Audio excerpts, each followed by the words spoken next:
This is a scene from the Iranian film Tall Shadows of the Wind, made only 1 year before the Iranian Revolution. The scene shows the people of a village revolting against the tyrannical scarecrows that have been ruling their lives and controlling their destinies. The scene, however, is not a typical one. In a country in which dictatorship is a political tradition, a provocative scene like this would not be tolerated by the censors. So it comes as no surprise that the next scene appears to serve as a disclaimer. We realize that what we saw was only a dream scene, the last dream of a dying man who made a one-man attempt to fight the despotic scarecrows and failed. The dream, however, is still alive. At his deathbed, the dying man, a driver, hands a piece of rock to the village teacher, something he has carried with him while battling the scarecrows. In a symbolic way, he is leaving the task of fighting to the school teacher.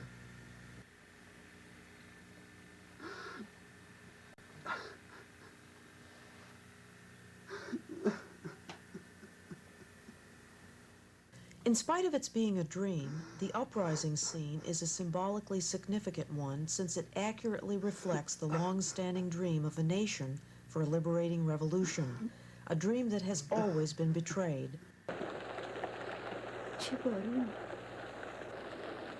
There are more vivid, if less defiant, variations on the theme of betrayal of the dreams in other socially committed Iranian films. In Dead End, the protagonist is a young woman living in a cul-de-sac in the capital city of Tehran.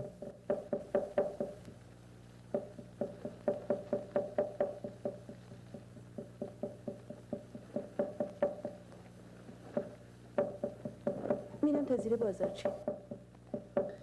تو این بارون؟ میرم تلفن کنم.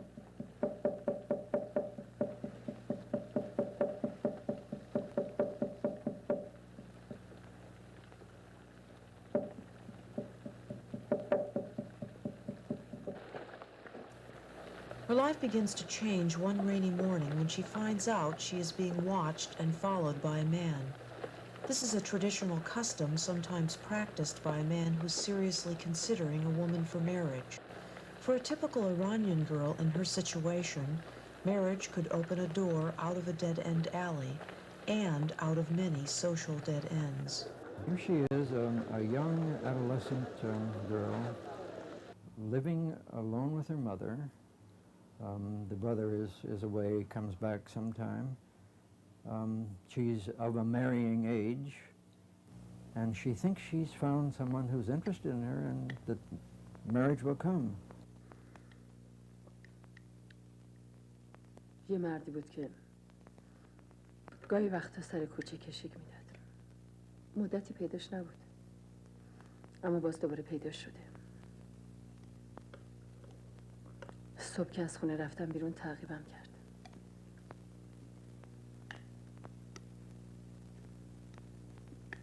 قبلا هم چند دفعه تعقیبم کرده بود.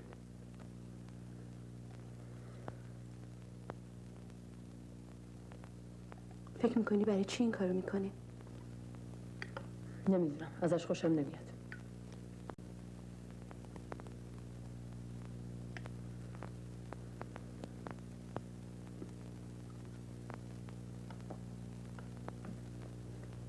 اگه بدونی به خاطر من این کارا رو میکنه، بازم ازش بدت میاد؟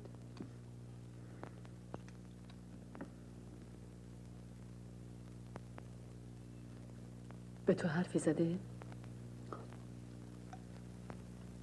امروز از اومده بود صحبت کنه. صحبت کنه؟ با کی؟ نمیدونم. بهش گفتم شما نیستی. بهش گفتم من ترجیح میدم اگه حرفی داری با شما بزنیم. خب چی گفت؟ هیچی نگفت، رفت. خیال میکنم بازم بیاد. بازم بیاد که با شما حرف بزنیم. Why did you choose to have two empty seats at the dining table? Well, those two seats belongs to two absent men. The father is died, and the brother is gone. We don't know where, but it presents that these two women need support. سلام. اجازه هست؟ خوب موقعی اومدی. هم مادرم هست هم برادرم.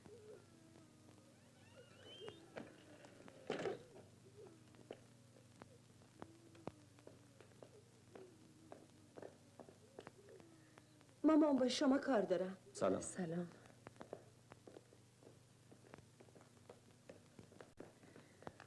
از این طرف خواهش میکنم.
چه خوبه با خانواده‌اش نیست.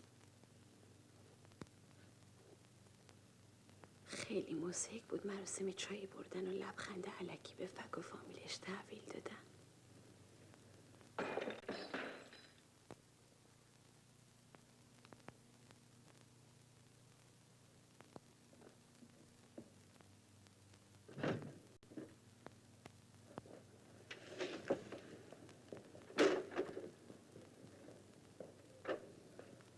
برادرتو برد. برادرتو برد.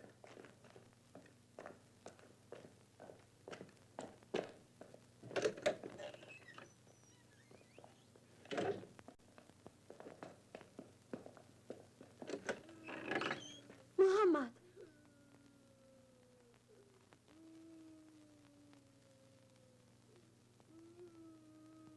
متاسفم.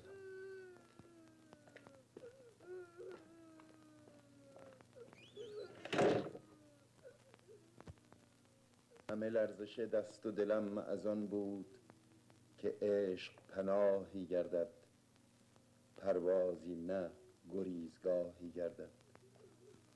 آی عشق، آی عشق، چهره آبیت پیدا نیست.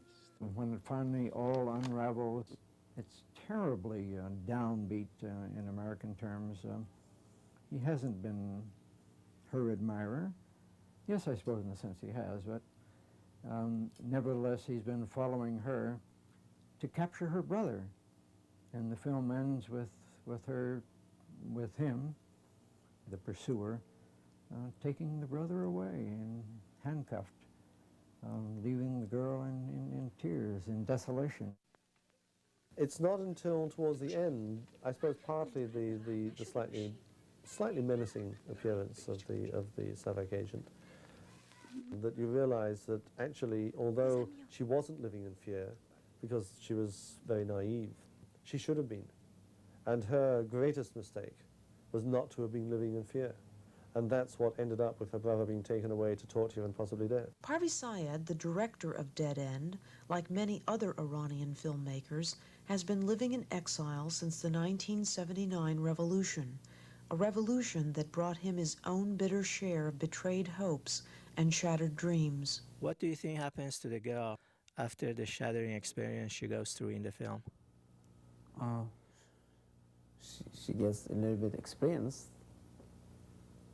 She would receive a kind of, not a mortal blow, but a blow to her self-esteem and her confidence in herself, which it would take her many years to recover from, because she had the double horror of being partly responsible for her brother being taken away, and also of having somebody that she thought might be a fascinating husband about whom she'd built up this tremendous sort of imaginative investment, turn out not to be interested in her at all. And therefore, in personality terms, a terrible wound, a terrible double wound.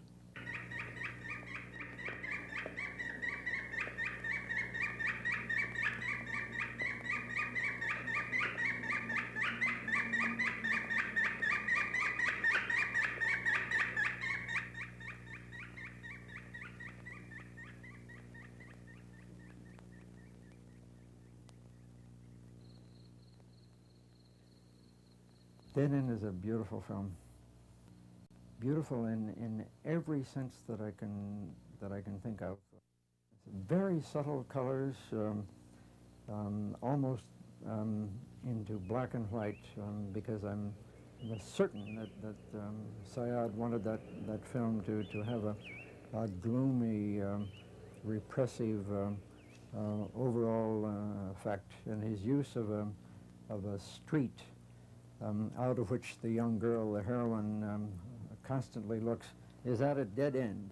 And at that dead end, there's the message, flat out, dead end, no place to go from here, and beautifully done.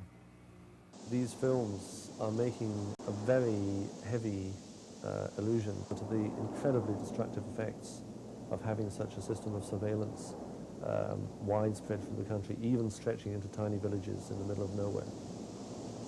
The setting for Tall Shadows of the Wind seems to be one of those tiny villages in the middle of nowhere.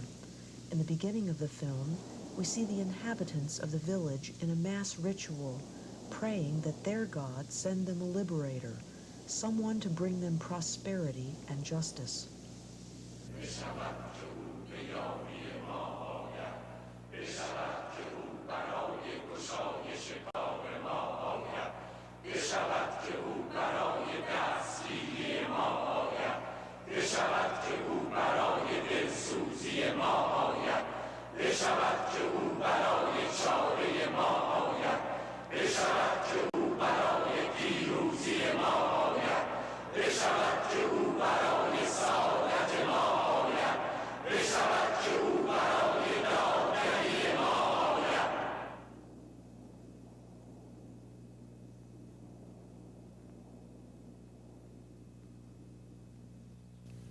Hoping for liberation, the villagers start erecting a scarecrow for their protection.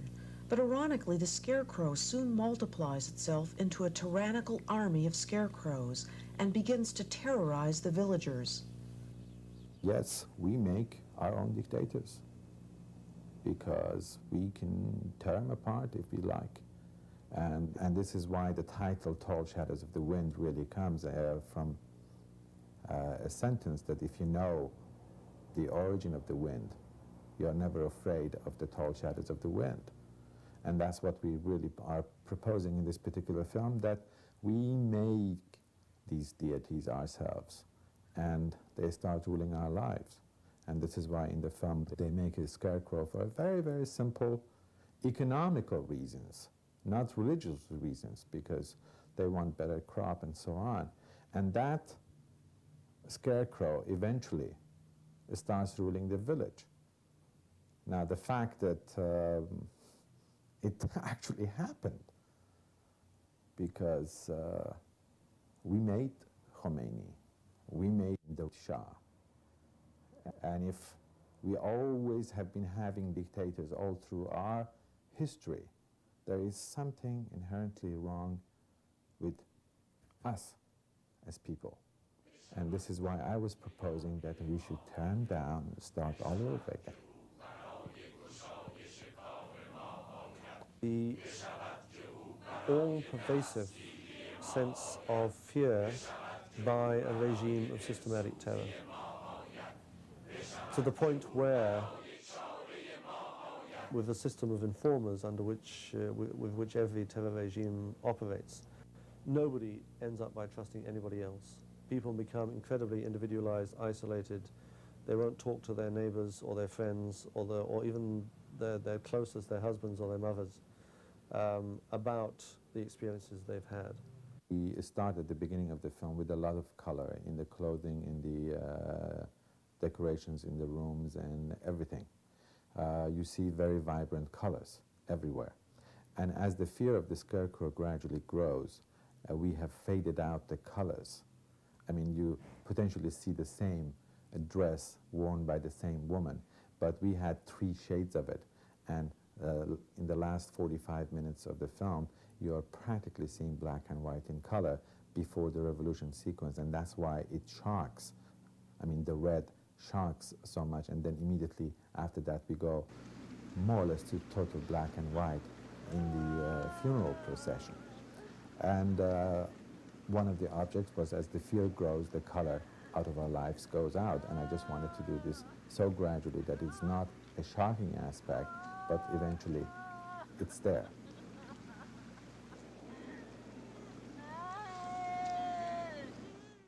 I think, like in many nations, there are, of course, 2 levels of Iranian film. There's a popular level and a more artistic level. But one of the things that's most interesting about both levels is that on the popular level and on the artistic level, there's an extraordinarily moral quality to Iranian film.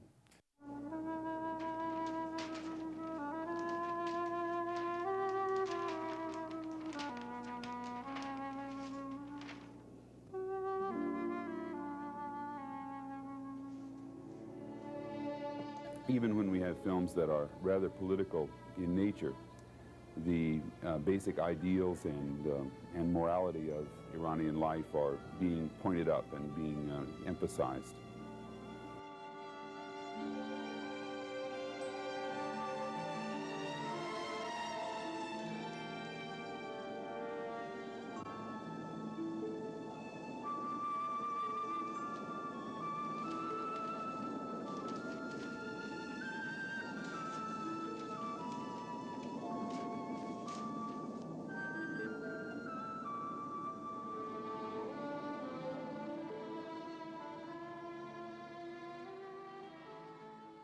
There are a great number of themes which deal with the defeat or destruction of the main character.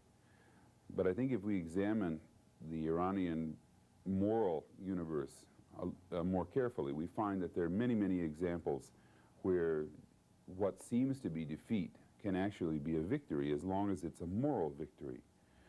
The main character achieves this moral victory by refusing to sell out or refusing to yield to a superior power which is corrupt and illegitimate. And this is a theme that we find again and again in many Iranian films. Even in a situation where the character seems to be utterly devastated, the real redemption, the real hero in the film may in fact, in this case, be the spectator, because the spectator becomes made aware of the disparity between a corrupt superior power and a person who's been victimized by that power. So the feeling of moral enhancement or moral enlightenment is achieved in this kind of plot construction. Dr. William Beeman, a professor of anthropology at Brown University, specializes in cross-cultural communication. He spent more than 11 years in Iran prior to the 1979 revolution, studying the Iranian arts and culture. One of the most important aspects of Iranian political film is that it's cast in an Iranian symbolic universe. That means that in order to be able to understand Iranian political film, We also have to understand Iranian literature and poetry, and to a certain extent, other artistic traditions like music and painting. I think that there's no form of artistic expression in Iran which is especially direct and easily accessible. All forms of artistic expression in Iran have many, many layers to them, and this is no less true about the cinema. So that the political cinema in Iran has a great deal of symbolism and symbolic layering in its construction. But this also gives it an artistic dimension, which can be appreciated over and above the political dimensions of the film. And this is one of the reasons why I feel it's one of the more interesting cinematic traditions in the world today.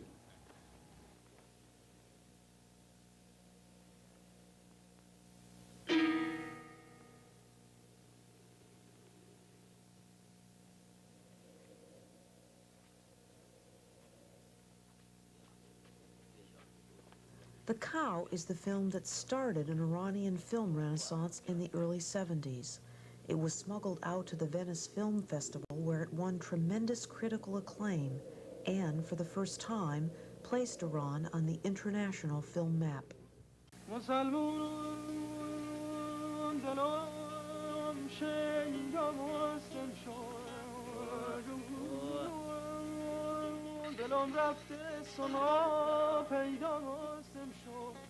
This highly original film depicts the hopeless extent of poverty in an Iranian village.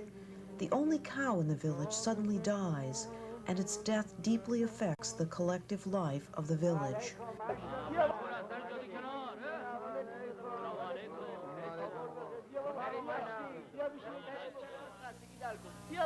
One day we were walking with Ghulam Hussein Saidi, the famous writer, and he suggested that I should read again the story of the cow in his book Azadarani Bayal, the Bayal's mourners.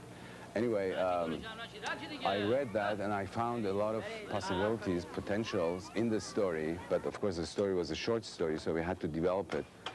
And that's where I started utilizing the other stories in that book and somehow coordinating them together and making a total story as we see it in the film. And then we worked together, you know, on the screenplay for, I remember, for 10 or 12 days. And then when the screenplay was ready, the problem was to find a producer. And of course, none of the existing producers would dare to invest in a film like that. So we submitted it to the Ministry of Culture as a kind of a documentary film. And they had a tradition of making, you know, documentaries and things like that. So hopefully we could arrange the budget and also utilizing all the actors of the Ministry of Culture who were already employed in the theater section. But this doesn't diminish its power as a film about an individual who has everything that means anything to him in the world taken away from him in some mysterious fashion. His cow, the thing that provides him with all sustenance and every aspect of life, dies. And then the village society in which he lives conceals this from him, and he eventually is driven mad by his inability to find out what the truth is.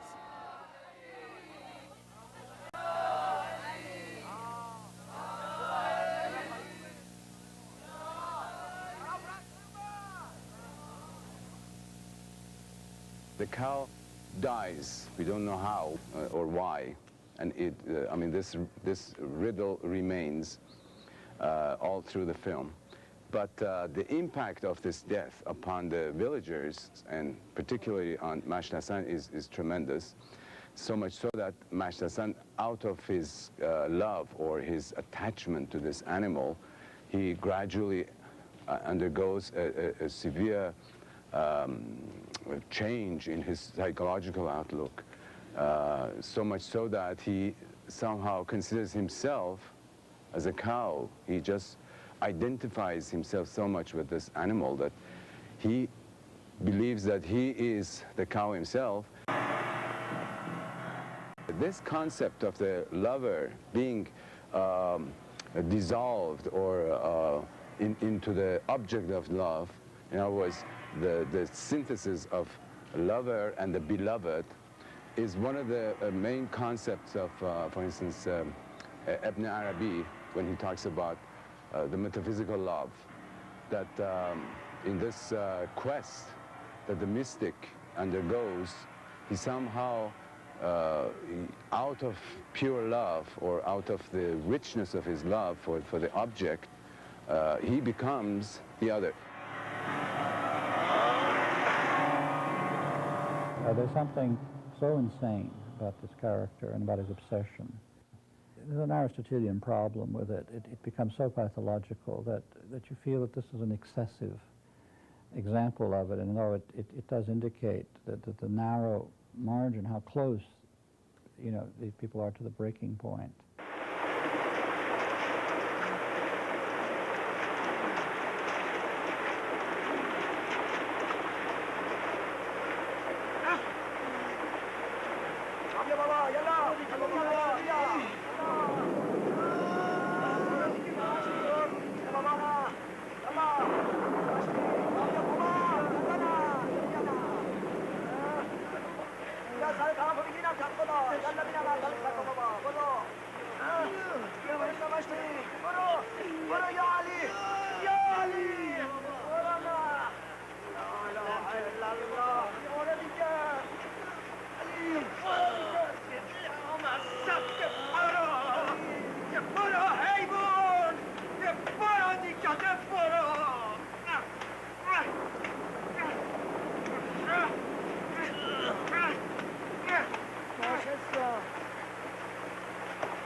Here's a man whose greatest possession in life is a cow.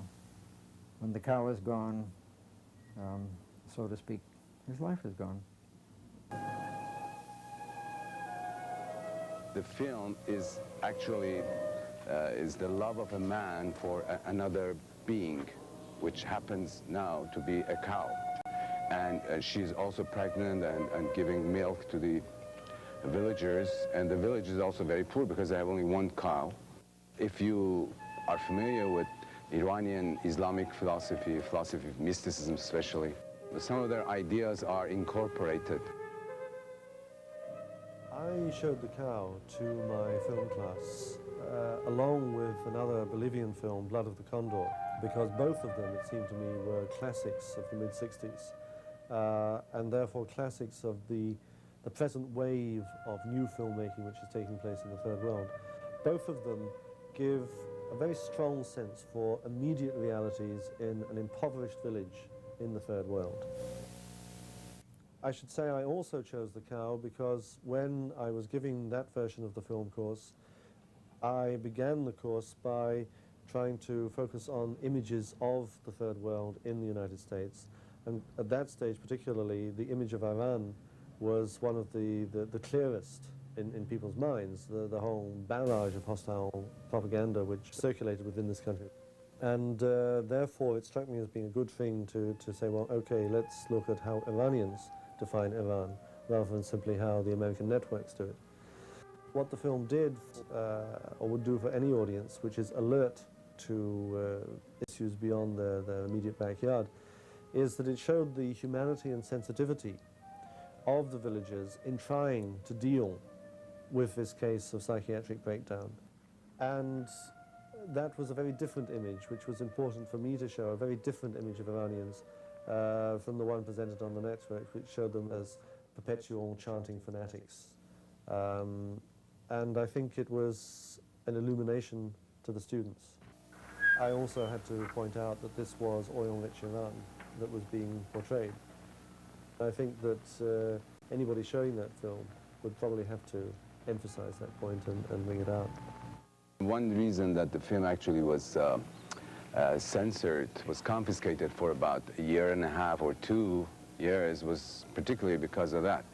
Because at that time, if you remember, it was the peak of Shah's modern civilization. He was talking about the threshold that now we are going now from the third world to the first world, or things like that. And right in the midst of all these talks, then comes this film, which shows, you know, a very poor village, and the people are not, you know, the desirable types that the government wanted to have. So that's how we came into a lot of conflict with censorship. But, I mean, the critics or the historians, they considered that this was the first time in the Iranian cinema that a film came out which could relate to both the public in general and also to the critics, to the art historians, to the cineasts, etc. This element of simple stories, documentary fashion, you know, human relationship, and particularly talking about the, you know, the underprivileged, the poor people, etc. This is one of the current issue that you see now in the Iranian cinema. And also it had a great success abroad, which was distributed in different countries and so forth. This had not happened yet in the Iranian cinema. The cow, Gov, was a real landmark in Iranian cinema. It was the first cinematic representation of Iranian life, which showed in some ways the dark side of Iranian life, and yet was a fine artistic production. For Iranian filmmakers, a signal, I think, to them that films of serious content could be made that didn't necessarily follow the formulas of the popular cinema that had gone on before. It occupies a position in Iranian cinema which is similar to, you know, Pata Panchali in Indian cinema, which broke the mold of the Indian cinematic formula. Gov also broke the mold of the cinematic formula in Iran. It was telling people that a new form of artistic expression could be represented on film. The Sealed Soil is one of the films that took advantage of the new artistic possibilities and experimented with a new visual language in Iranian cinema. I'm trying to get out of Hollywood style. I think each filmmaker has to bring their own country's cultural background into their filmmaking. And since I studied painting and I'm very interested in miniature painting, I'm trying to use that format as my style, and I've combined that with the European aesthetics of Brecht. In Persian miniature, you have a whole story in a book told in one frame of the miniature, and you have the subject matters are all around the painting. It's up to the viewer to pick up the story and give it a meaning. The whole becomes one and one becomes whole. I've tried to do that with my composition.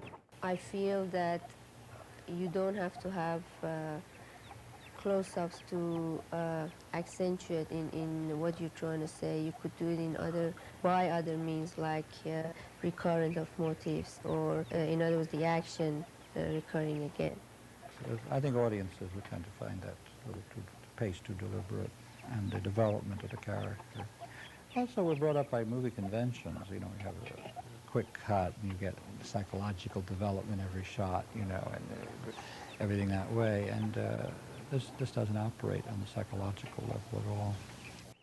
I can go with slow when it or apparently slow, because slow is misleading. There's no such thing as slow. What people mean slow, they mean there isn't a lot of plot, there isn't a lot of action, or the way you photograph somebody coming from somewhere. If you understand that that is ritual, and then there's no such thing as slow.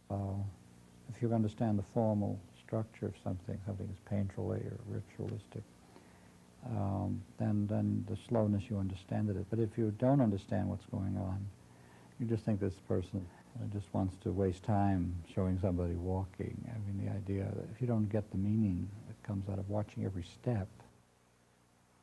I'm trying to get into the idea of being distanced from the character, so that we are looking at them objectively, and we are trying to understand what the problem is.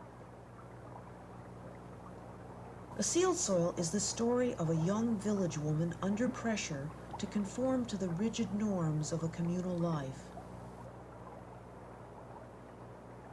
این دختره چه شده؟ از مردم دوری میکنه. با کسی حرف نمیزنه. 18 سالشه. خیلی از وقت شوهر کردنش گذشته. شاید برای همین باشه. پس چرا جواب رد به همه داده؟ چشمش کردن. She's being criticized because she is a different woman from what her older generation have been, and that's why she's being questioned and she's being criticized. But she, at the same time, she's not that different. She's in a state of moving from one awareness to another. She cannot follow her older generation's way of thinking and behavior. She's trying to find her grounds, and in that she's lost herself. She is lost, but at the same time she is trying to find some kind of an awareness, and I think that's what they're criticizing, and because they don't understand it. And also the fact that she's trying to be an individual. That is, I think, the most important thing in the film. The village life is such a communal life. I think what my protagonist is doing is trying to be an individual, and that's very hard for the villagers. Her past, her traditional life is and her what she has now is not giving her anything. So she hasn't come to consciousness yet, but she knows that she's missing something, and I think what is making her know that she's missing something is what is out there, the city life, the westernization of Iran that's creeping into the villages. She's been influenced by that indirectly, but she herself is not aware of it. All she knows is that things have changed and she's changing. And I think that's her dilemma. I don't believe in having the audience sympathize with the character, because that is going to create a false sympathy, and instead of the audience really trying to find out what is the problem and what is causing that, they start identifying with the character, and as the result they emotionally become so involved that they forget about being objective, and they become very subjective, and my whole criticism about Hollywood film is that it makes the audience so much involved emotionally with the character that they totally forget about the cause and effect.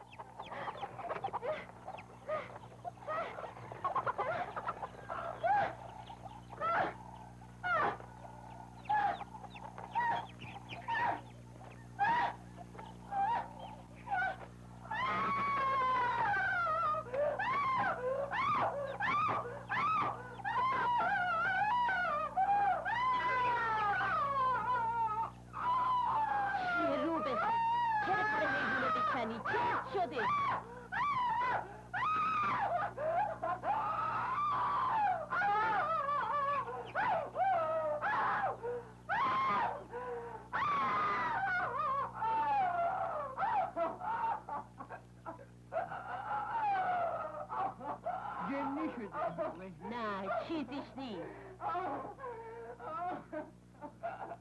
ولش کن چیزیش نیست باید مشرزه رو بیاریم که شیطون از تنش بیرون کنه باید اونو توی اتاق تنها بذاریم در روش ببندیم تا مشرزه برسه نه من اونو با خودم میبرم This woman, just a girl, completely breaking up, cracking, rejecting this world. That's the only way she can do it, is through madness, that she can rebel. And she does it. And I think you would be drawn to that. You would say, look, I'm here. I understand what's happening to you. I think this is a natural tendency. So I think there's a kind of logic to this construction to the people who feel that the tragic vision, because they're the people who suddenly dimly perceive the nature of the betrayal, the nature of the repression, nature of the evil that's being practiced, the inequity, the injustice.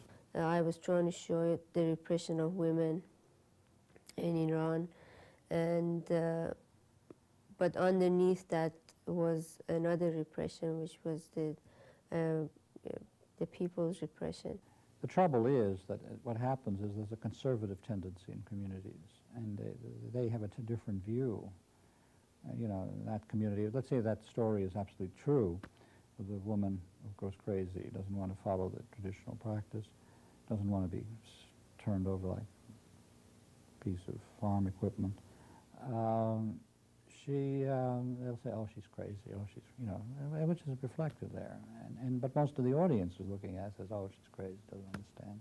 It's going to be taking a long time to have our society change, especially women's condition. The movie is honest in this respect, and this is why it's not popular.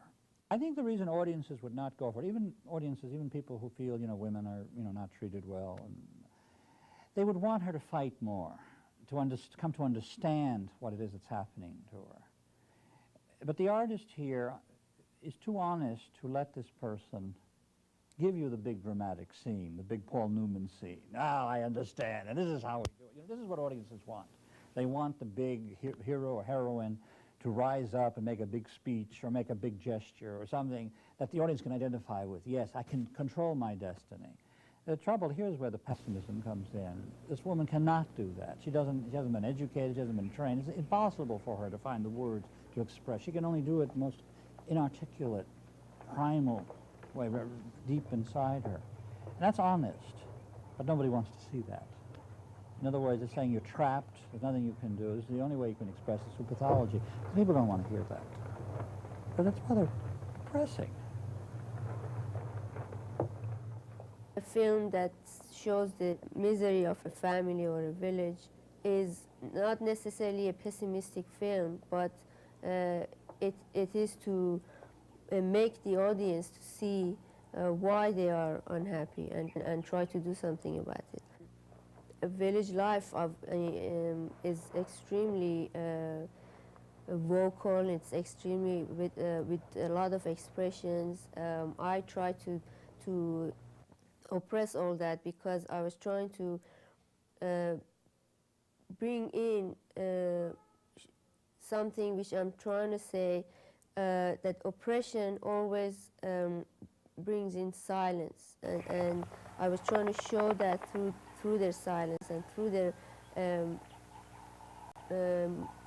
motionless, they were totally immobile, and for me that was what the oppression had done to them, and that was my way of political way of dealing with how an oppressive system can change someone's life. I think the repression indicates that something has to happen within the people to change them, as in addition to before anything can happen outside. That is, if you want to repress your neighbor, or repress your daughter, or repress your son, or repress your people who are weaker than you are, then there's going to be somebody above you who's going to repress you. It's going to be a chain. You have to break the chain somewhere. And this is where, I differ with the Marxists, differ with the left.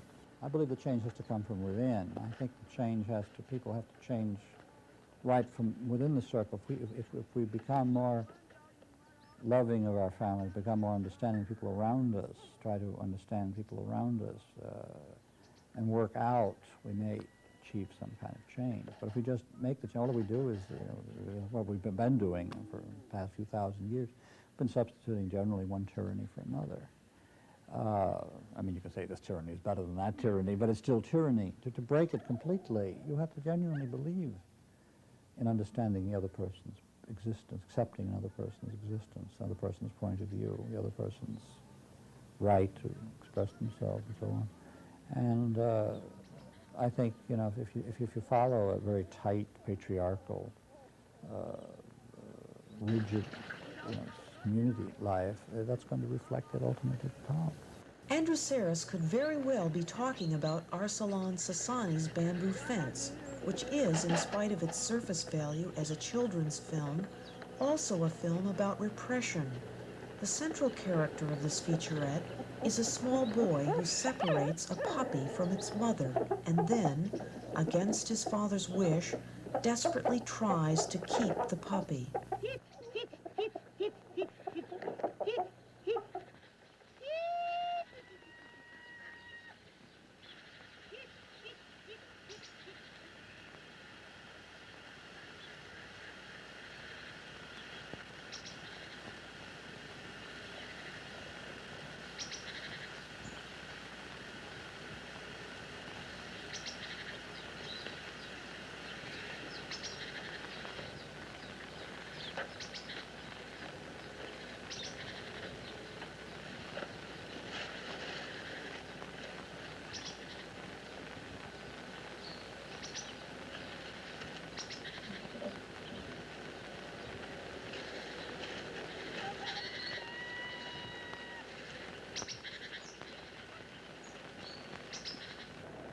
I think the message in Bamboo Fence, hidden under everything, is that we Iranians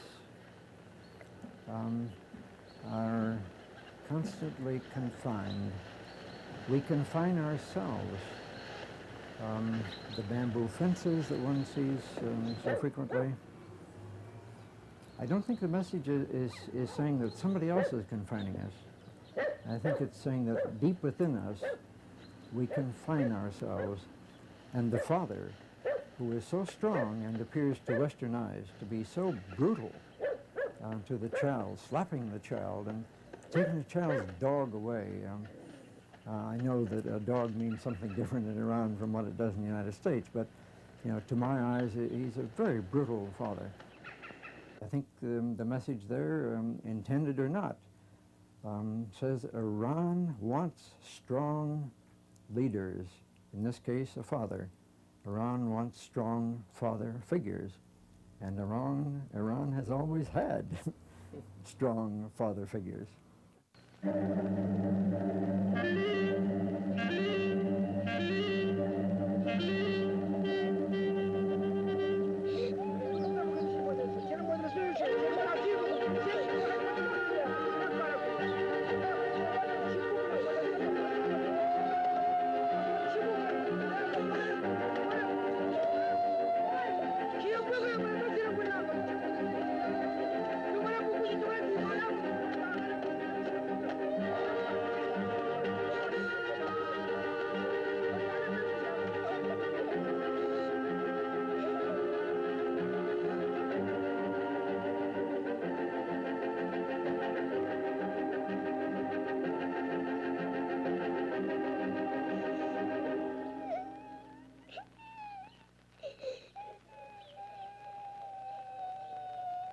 Dr. Louis Forsdale visited Iran twice in the 70s and was fascinated by the indigenous cinema he discovered there.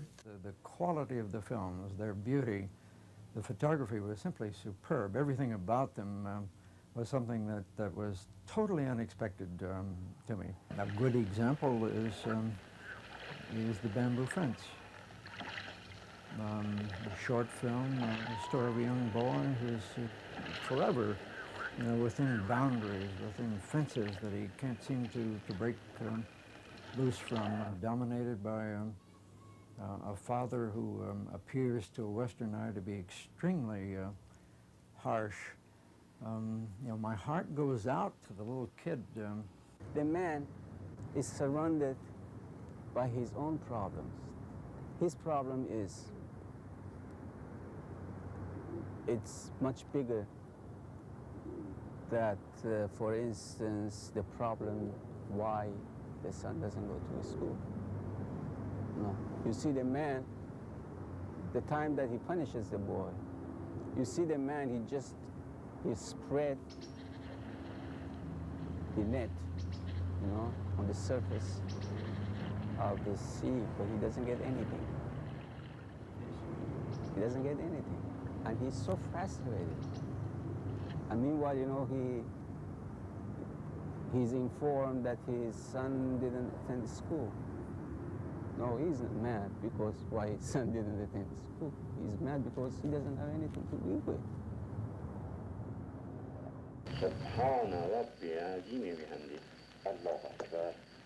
The way of raising a child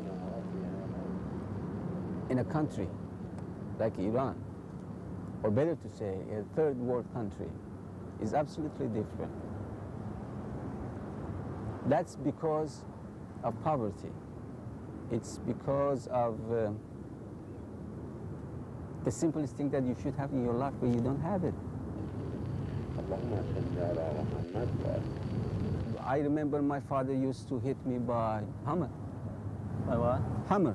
Hammer? Yeah, hammer. Yeah. Or just,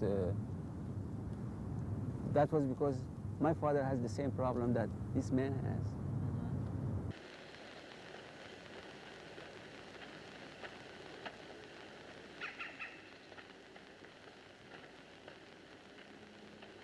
The Bamboo Fence, I think, is one of the loveliest short films I have ever seen, with the message so deeply embedded in the film that it doesn't slap you in the face, with a story that's so touching and so moving. I compare it with Lamarice's Red Balloon, and that is very high tribute indeed, because among short films, I think of The Red Balloon being almost without flaw. If Bamboo Fence represents the best of short Iranian films, Religions in Iran by Manucher Tayyip represents the best of Iranian documentaries.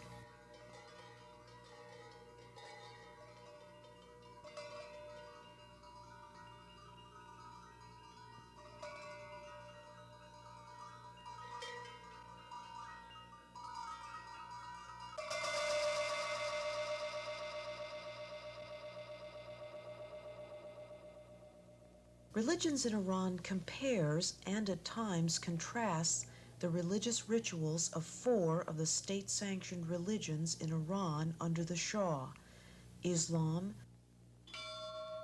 Christianity,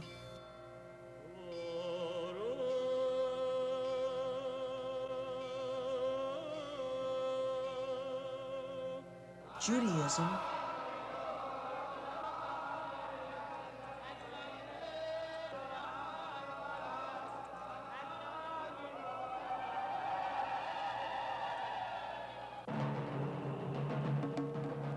and Zoroastrianism. I think regardless to the title of the film, I had really no intention to make a film about religions in particular. I tried to make films about human beings and vis-a-vis their religions, something important to their lives, maybe through religions they try to get some answer to their questions.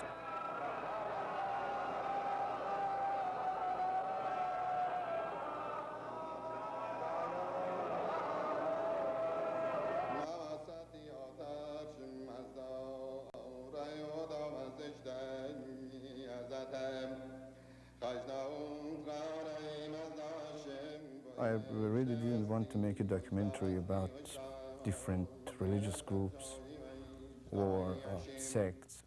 There were many other sects and religious groups that I never referred to them because, as I told, the main goal was human being and not the religion. That's why I never mentioned which religion is which.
Such self-annihilation rituals exist in all religions. Sure, at this moment it seems a little bit violent, but it has nothing to do with a bunch of violent people that are praying. I never divided the religions. That's why I make cuts from one religion to other. And I wanted to make a unity in this film, because I believe if there is a God, is the one and only God, and there is no difference. And that's why I simply show people looking for something, trying to get closer to that, what they want.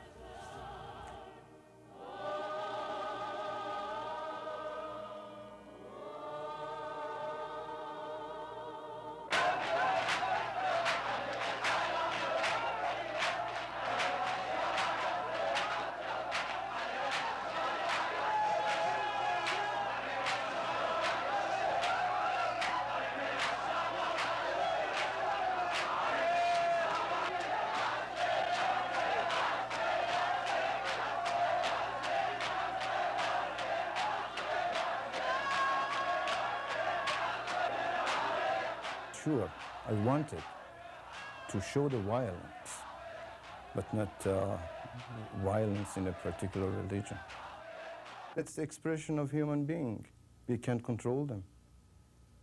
I mean, we can set a guideline how they have to pray.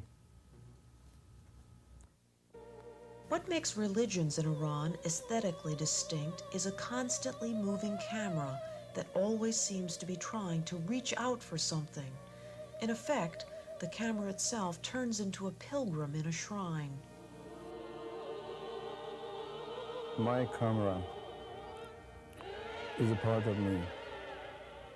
And if I see the scenes, I have to reflect my ideas through my camera. Tayyip also carefully uses distancing techniques to keep his audience from being emotionally involved. He effectively intercuts long-moving shots of empty, sacred places with the same places packed with people in order to maintain an objective sense of separation of figure from ground.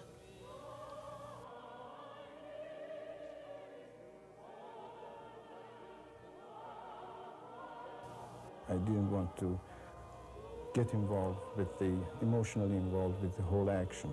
I kept my camera sometimes in a distance. Sometimes I got closer, and sometimes I used a subjective camera, which means me and my camera was a part of this crowd. I used all these empty places to give my audience an opportunity to think and not getting emotionally involved all the time, because he had to make his own decision.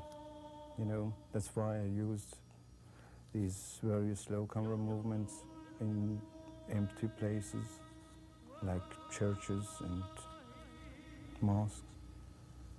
That's the point.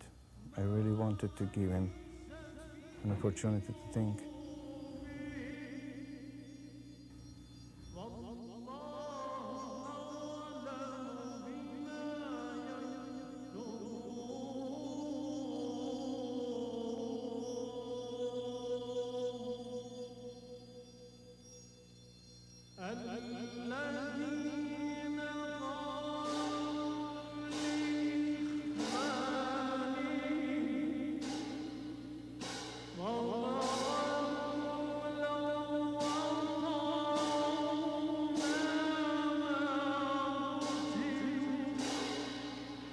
The artistic flowering of Iranian cinema in the 70s was partly the result of a symbiotic type of relationship between the government and the quality filmmakers. The films, in their symbolic ways, were highly critical of the establishment, yet the filmmakers had to turn to the same establishment for financial support because their projects had little commercial appeal to attract any private investors. On the other hand, the government, while basically suspicious of the filmmakers and their intentions, found itself benefiting from being associated with them. The films were receiving tremendously favorable responses in international festivals, and the Shah's government was actively campaigning to counterbalance its debased political image abroad with as much cultural prestige as they could gain. The relationship, however, did not always work. Menachem Tayyip made his film for the Ministry of Art and Culture, one of the filmmaking branches of the government. But ironically, the ministry refused to issue a screening permit for the film. As far as I know, this film has never been released for a public screening in Iran because of the controversy between the religious leaders at that time. They didn't actually like the way I made this film. Government people, I think they didn't have any specific idea, but they referred all the time. When they got such a film as a subject, they referred to the people that were in charge or were interested, you know, and then they made their decision. But I think, I mean, if they didn't release this film, which means to me that they really didn't want to show the film for public. And I asked them why they don't screen this film, I mean, publicly. They told me it's actually impossible to do it. Religions in Iran was not an isolated case. A number of other government-funded or independent films were either banned or had problems receiving a screening permit. One film in particular, which was kept out of circulation for a long time, and in fact never really achieved much circulation during the regime of the Shah, was the film Daire-e-Mina. Now the story was that the Iranian Association of Physicians objected to this film because it was directly critical of the medical profession. Well, yes, the reason that it was banned was because, I mean, it showed, you know, this kind of a poverty and everything. It was like the thing that, for instance, Dr. Herbal told me. He said that the way you showed this film was that we have a very beautiful restaurant, for instance, in appearance, very good, but you just don't show the restaurant. You go into the kitchen, and you show the dirty kitchen and all these, you know, cooks who are doing dirty works and so on. No, your film is like that.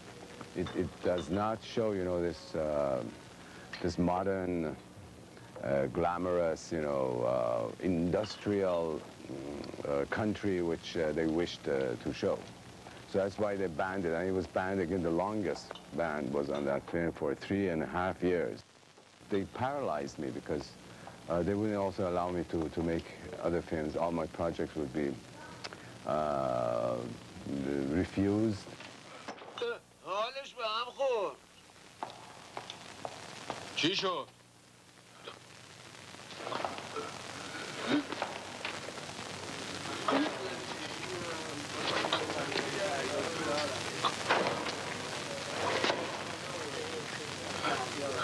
خوب شدی بابا باشه برو بیرون یا علی بابا جون Very strong film. It hit me in the gut because I wasn't expecting it at all. I wasn't expecting the theme of the trafficking in blood, getting blood from diseased people and selling it to hospitals. باز میپرسی چرا زرد میباشد رنگ تو حال من میدانی و خود را به نادانی زدی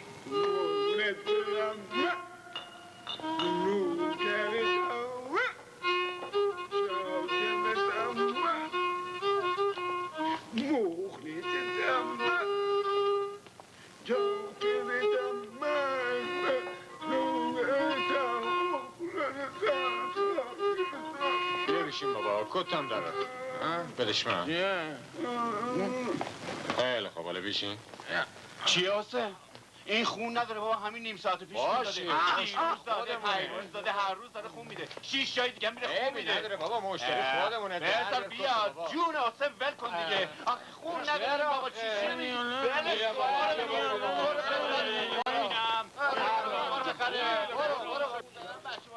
All these laboratories in which these poor people, these addicted people would donate blood, they were all very secret and hidden from the public, and they would make a lot of money out of that.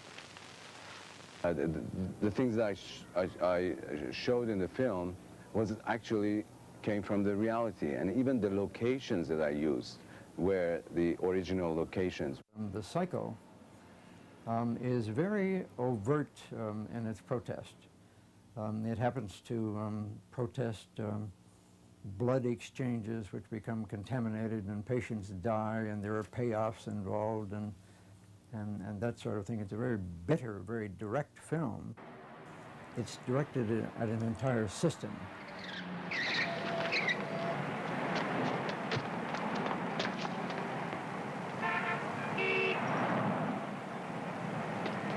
سلامش میبینم یلا بجا ببینم احسن نکن زود باش کتاتونو درارین آستیناتونم بزنین بالا دست رو درست بگی تا دست بگی بالا اینو بگی دستت بگیرم نمیتونی بگی دستت حالا باز همین چه بگیری؟ آره عجله است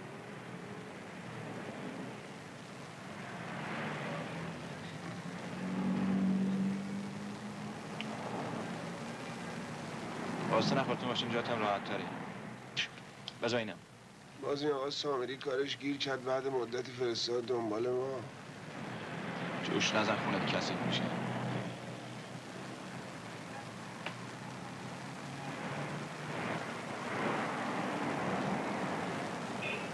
خیلی خوب اینم از این شیشه رو بیا جلو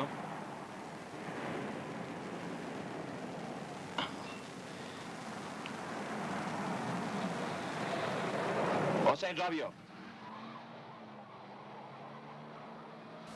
The point that is perhaps most politically important is that the film deals with the selling of blood, and this becomes an extremely important device for the film in order to make a political protest without making a political protest.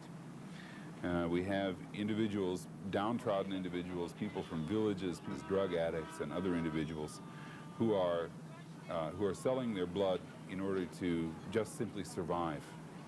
And we find a young and very innocent young man who is come to the city in order to try to get medical care for his father, and ends up being part of the ring, which rounds up individuals and brings them in order to sell their blood in order to feed a very lucrative medical practice.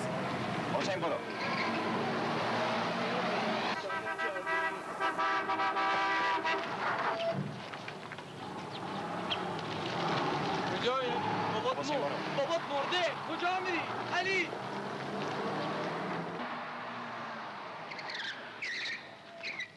even people who have the best intentions, like this young man, eventually get caught up in the entire process of corruption and of bleeding the public dry, literally, in order to be able to survive themselves. You worked twice with Ghulam Hossein Saidi, the well-respected Iranian playwright. What attracted you to his work? Well, first of all, I thought that he was the best dramatic writer, the best short story writer, the best, and his stories attracted me. They had somehow those elements which I always cherished in works of good literature. That is to say, different layers, different dimensions of meaning, of attitude, of human relationship, and particularly this mysterious symbolic, or one could say mystical element which exists in some of his works, that he somehow transcends, the given reality, and he somehow talks about certain elements which are surreal.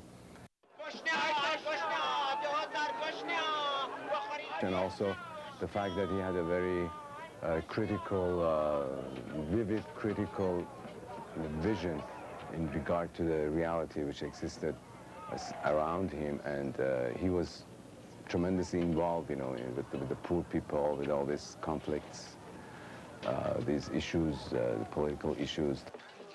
If there was one thing which perhaps stands out about those Iranian films that I've seen in terms of a common kind of subject matter and theme, it is, curiously, the apparent absence of the government, in a way.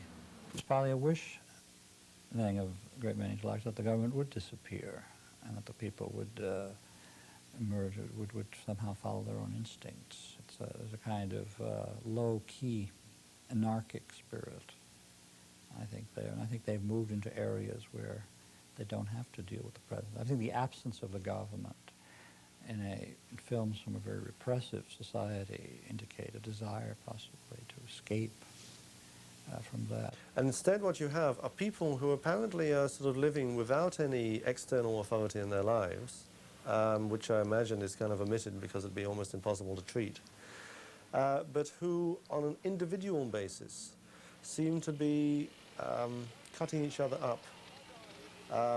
Whereas a number of other cinemas that I've seen kind of focus on the struggles of women, or the clashes between the government and peasants, or whatever it is, somehow there's an individualization of conflict, which is in the foreground of the Iranian films I've seen, and which I presume is left to be put in its context by the Iranian viewers who obviously live the context. Films which tried to give attention to general social realities could only do so without specifying what their causes were. So the causes have to be left to be filled in by the viewers.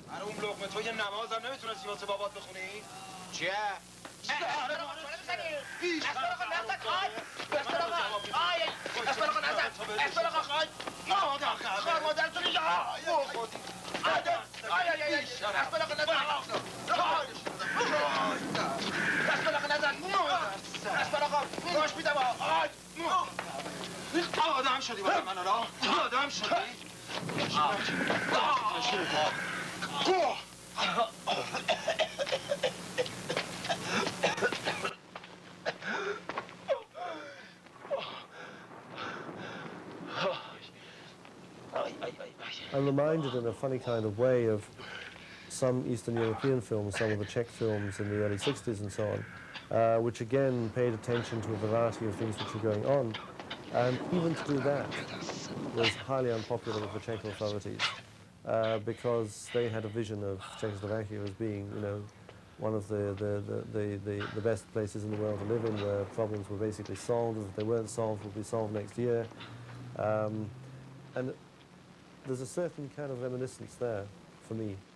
My impression is that as long as criticism of the government remained on a symbolic level and not on a direct level, then then a film would probably be allowed to be shown. Not necessarily. Even when the films resorted to symbolic communication, they could still run into problems with the government. Witness Farmanara's Tall Shadows of the Wind. The objection of the Shah's regime was that by a scarecrow, we meant Shah and his secret service. Another group of censors in the Khomeini regime, they said by the scarecrow, you mean Khomeini and his regime. I told them that this film was made prior to your regime, so we couldn't mean that. In Iran, political relationships for centuries have had an extraordinarily unique quality. The ruling authorities have always tried to legitimize themselves by reference to some cultural or historical or moral system which is over and above everyday life.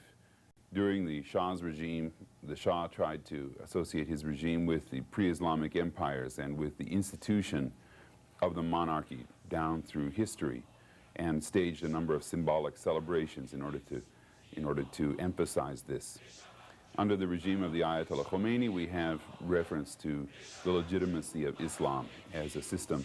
The interesting thing about pre-revolutionary and post-revolutionary Iran is that the hierarchical structure of the society has remained unchanged. It's difficult to criticize that authority without negating your acceptance of that basic relationship. And therefore, if you have grievances or you're unhappy about something or you want to express a protest, you have only two choices. One is to break the relationship and end up with something like a revolt or a revolution, or you can express your dissatisfaction in indirect ways. And the cinema turns out to be an important indirect way of expressing dissatisfaction with the current state of the moral universe in which individuals are involved. They start with what they don't want you to have in your films. At the time of the Shah, you couldn't talk about the royal family, you couldn't talk about Islam, you couldn't talk about armed forces, and you couldn't talk about constitution. These were the four things that they said that you should not have in your films. There were certain things which were taboo that you shouldn't touch, like for instance the critique of regime or the critique of Shah or critique of the ministers or the critique of whatever critique was completely taboo. But once they were settled and became more powerful, they started telling you in the last couple of years what should be in your film. They said, we don't have a bad doctor, all doctors are good, so you should have a good doctor. And that's the end of creativity for anyone. The ideal or the desire or the outlook of one or two or three particular person determines, you know, the destiny or the destiny of the film, you know. I remember once with a friend of mine, we went to see the Prime Minister because we set up that new film group, an organization for young filmmakers. And we wanted to get some loan from government to make it, and we decided to make films independently without helping of the conventional market and commercial producers. And he directly told us that if you want money from us, you must make film for us, and the way we say. But if you want make films for your ideas, you have to invest yourself, spend your father's money or your property. They controlled everything. Even sometimes by investing money, they controlled filmmaking in Iran. To an extent, they had become clever enough to use us as sort of safety valve. Let us do a political film and show it in Tehran and some festivals, and that was it. And the moment I realized that we were being used as a weapon to keep something safe for themselves, I stopped doing it that way, and I just started doing it, becoming more and more independent. But it was always antagonistic kind of relationship because they were censors, they were controlling all the valves, and I just, as an artist, I did not think that they should be doing that.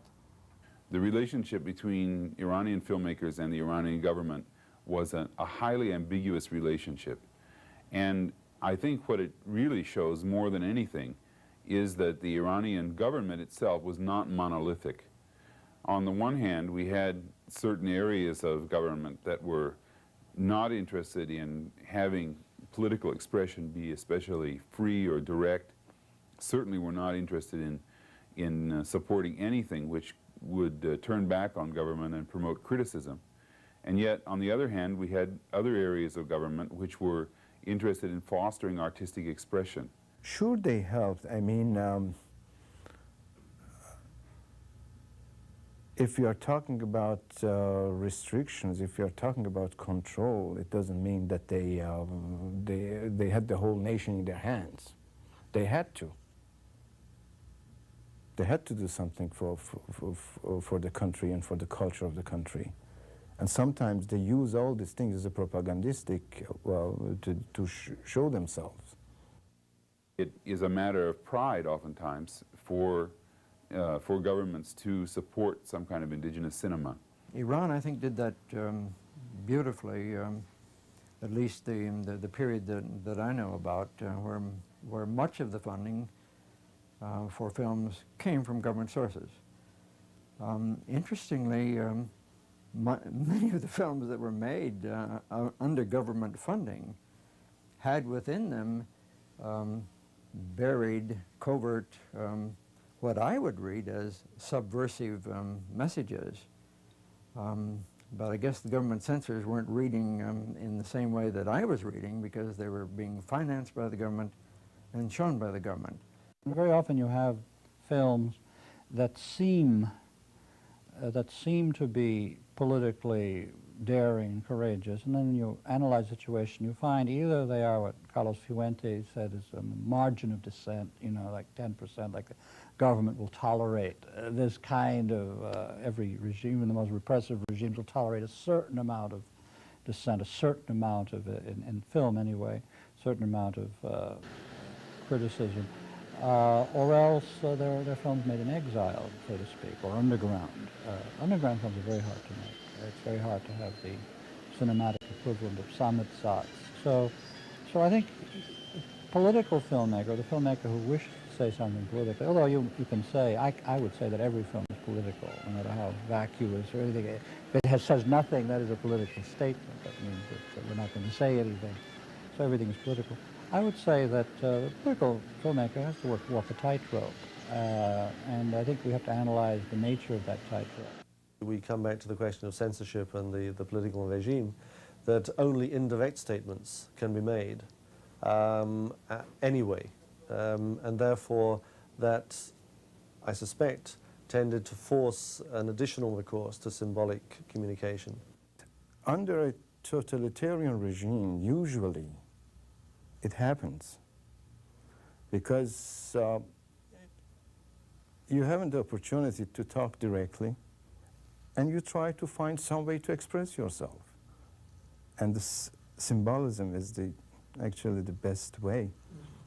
Somehow, in Iranian artistic tradition, things don't have much value aesthetically unless they're said in a highly indirect way.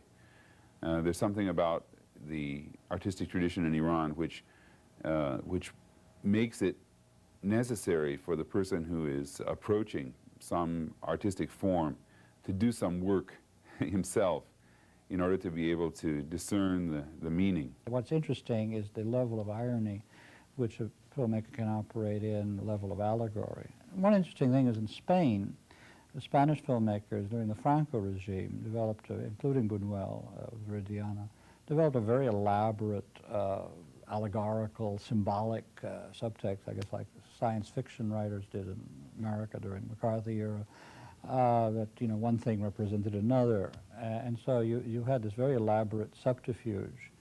And now some of that generation of filmmakers cannot compose in any other way.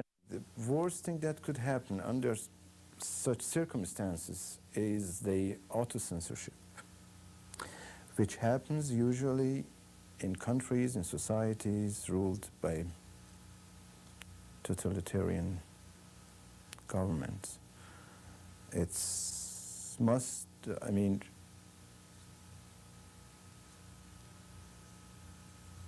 the effect is much greater than to control, I mean, to have a system who controls. In many cases, I don't think that was necessary to make such heavy films. I mean, by having such a heavy language. And the nature of making film, I guess, it's making film for people. If you make a distance between yourself and people, why should you make any film? Most of the films I have seen from Iran, and I'm sure I haven't seen all of them. In foreign countries, we tend to see the film more of the intelligentsia. We tend to see rather than the films that are more in the commercial mainstream. So we tend to get a somewhat distorted view of what a cinema is. But the films that are exported usually, particularly to festivals, to elite groups, to art house groups, to universities, to academic centers, tend to present a problem of the intellectual filmmaker trying to communicate with a larger audience from which he is somewhat alienated, somewhat separated. The number of people who actually view these films was rather small. However, for these individuals, the fact that that political messages and messages of protest could be expressed even in a veiled way, even in an indirect way, was had a very powerful effect on those individuals. What's interesting to me is obviously the gap between the people who are making the films and the society they're describing. It's an enormous gap. It's like centuries. And it's a strange situation. If you're making a movie in a society, in a country, first you have to know your people, what kind of people, you know, are living in your country. Here you have people who are, you know, flying in jets, making films about people who are going in ox carts. It's like centuries different. It's almost like archaeology, history. It's like going so far back, so far down, that the distance is just staggering. That's what I find interesting about them. How do you cope with that? And yet they're your people, they're your roots, your country, your blood. It's a hard question. The Iranian Revolution in 1978 and 79 was largely engineered by people in the middle classes. And I have no doubt in my mind that the Iranian cinema in the 10 years previous to this contributed to the political awareness of people in the middle classes and educated classes, and particularly university students who formed an important aspect of political life in Iran in the late 70s. The Iranian Revolution that replaced the monarchy of the Shah with the malacracy of Ayatollah Khomeini brought an end to a budding national cinema that had taken firm root despite the censorship and repression of the Shah's government. Although the revolution had initially brought them a promise of freedom, most Iranian filmmakers soon realized that they were clearly at odds with leaders of the new regime. Facing the dilemma of either submitting to the regime or maintaining their integrity, several talented Iranian filmmakers were forced to leave the country. When the revolution happened, for a very short period of time, which is about 4 and 5 months immediately after the revolution, Iran was heaven on this earth because it was absolute freedom for an artist. I could do anything that I wanted. In fact, I had a script which was called The Day That the Shah Left. And all the preparation was there to start the shooting of the film. But all of a sudden, I saw that the signs of another dictatorship is starting. They started closing down the newspapers. They started having another group that going over this film scripts are now much more harder than it was before.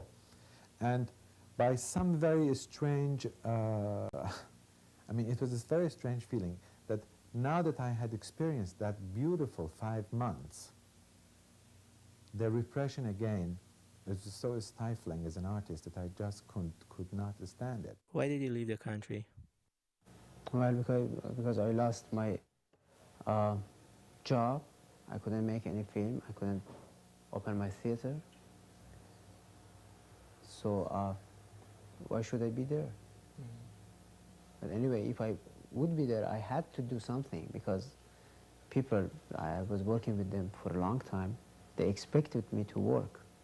Even my silence would have some meaning, but the government wouldn't like it. Me, I have never been directly in Iran. I have spent my time, most of my time in Europe. I went to Iran, made my film, and went to Europe. I'm still in exile. I haven't seen any changes. For an Asian artist, it's the very, very difficult thing to immigrate because you're transplanting yourself to a totally new society, and the chances of a 38-year-old tree to be transplanted to a new soil and not dying with our background and culture is very, very remote. So it's not an easy decision, but a decision that I had to make because I also have 3 children. And I didn't want them to be brought up under the same kind of repressive regime, and they didn't want to come to this world, and I owe them at least a better life. And this is why I left. I wanted to go back. I have the intention to go back. But then I couldn't, make myself to go back to a country that it's hard to live for people like us. Arsalan Sassani's life in exile has not been easy either. He has been earning a living by driving a cab in New York City. What I am doing here, maybe it's not only because of myself, because I feel I have kind of responsibility to my child, that I still believe that he can have a better life here than if he go back in Iran. Parviz Sayed's life in exile was not very different from Arsalan Sassani's in the beginning. For 3 years he worked as a receptionist at a Columbia University-owned building in Manhattan. Then he managed to obtain funds to make The Mission, the first Iranian film to be made outside of Iran after the revolution. The film turned out to be a critical success, and subsequently Sayed moved to Los Angeles, where he now directs stage plays for the Iranian community. من به تو حق میدم. گوش بده. شما من حقت برو پای کارو میگم. آقا جان، من نزدیک اشیاء دارم به اخطار میخورم. من از شما معذرت میخوام. لازم نکنه شما از من معذرت بخواید. ما اصلا چه مناسبتی با هم داریم؟ ما دو قطب مخالفم. میفهمی مخالفم. من چه مخالفتی با تو دارم؟ مخالفتم باشم خب با عقیده تو احترام میذارم. اونم همینطوره. من نمیدونم امشب چش بود. هیچ وقت تابان اینطوری ندیده بودمش. من میدونم چش بود. من خوب میدونم اینجور آدما کجاشون میسوزه. آدمی که یه عمر راه خطا رفته مشکل به سرات مستقیم برگرده. همه این تیغ‌ها کونسوزی مال اینه که گفتن رقاصی موقوف، قرتی بازی، عرق خوری، سجود کثافتکاری دیگه موقوف. گفتن نوکر خارجی نباید بود. گفتن خیانت نباید کرد. خودت هم که الان بدتر از اون شدی. این حرفا چیه میزنی؟ این حرفا چیه میزنم؟ به ذائقه شما هم بد میاد. آقای سرهنگ فراری ساواک. ما مخلص شما هستیم. کجا؟ مگه به نگفتم جلو نیا. بایستا جاد.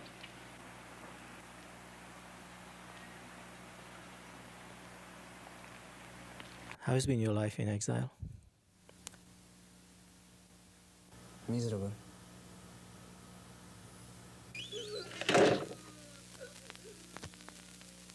Yes, sometimes it's painful, but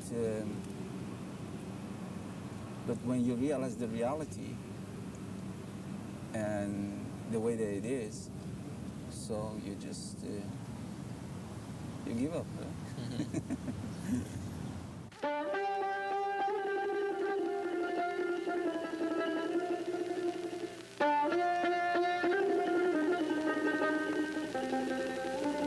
Marva Nabili, whose film The Sealed Soil was never shown in Iran, made The Night Songs, her first feature film in this country.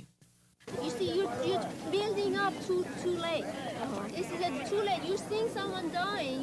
Your immediate reaction is to get people away from it. Action! Action!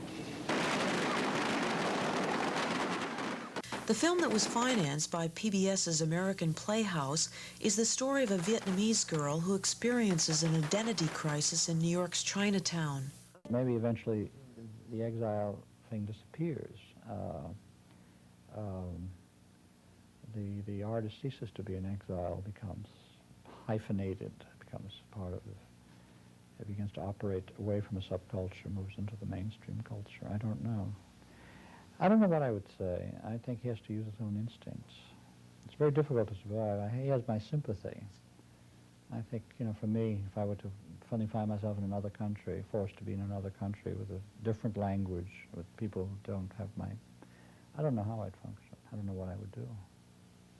I mean, I think it's a nightmare situation.